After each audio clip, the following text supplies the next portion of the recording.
श्रेणी क्रम में प्रतिरोध हम लोग साइंस में पढ़ेंगे, साइंस में, विज्ञान में, ठीक है, विज्ञान में है श्रेणी क्रम में प्रतिरोध। श्रेणी क्रम मतलब सीरीज में, किस में रहेगा, जो रेजिस्टेंस है, रेजिस्टेंस मतलब आर, रेजिस्टेंस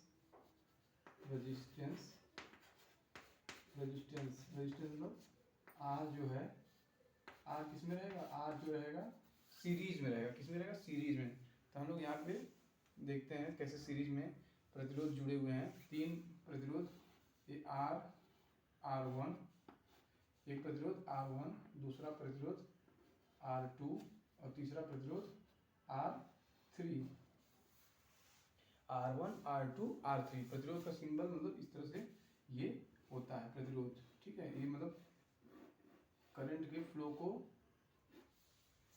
एक तरह से रोकता है प्रतिरोध। R1, R2, R3 कितने प्रतिरोध है, R1, R2 और R3, 3 प्रतिरोध है, प्रतिरोध। और इसके बाद 3 प्रतिरोध, I करंट है, I क्या है, करंट, I जो है धारा है, क्या है, धारा, I क्या है, धारा, करंट है।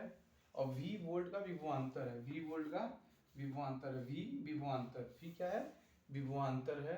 तो I धारा R1, R2, R3 में अगर जा रही है तो ये श्रेणी क्रम में जुड़ा हुआ है। कैसे में, किस क्रम में जुड़ा गया है, श्रेणी क्रम में। तो श्रेणी क्रम में फार्मूला होता है, श्रेणी क्रम में फार्मूला होता है, श्रेणी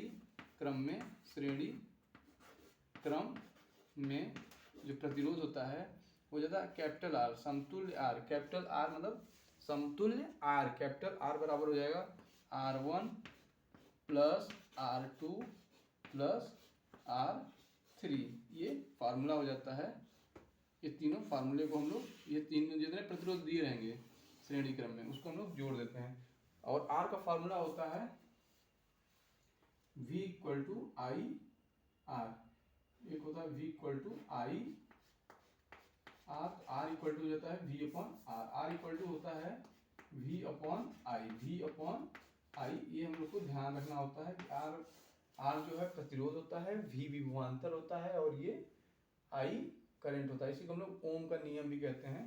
तो इस तरह से हम लोग R का मान याद कर लेते हैं। श्रेणी क्रम में अगर लिखे होंगे तो R1 plus R2 plus R3, तीनों R को हम लोग जोड़ देंगे तो हमारा क्या आ जाएगा, श्रेणी क्रम में प्रतिरोध।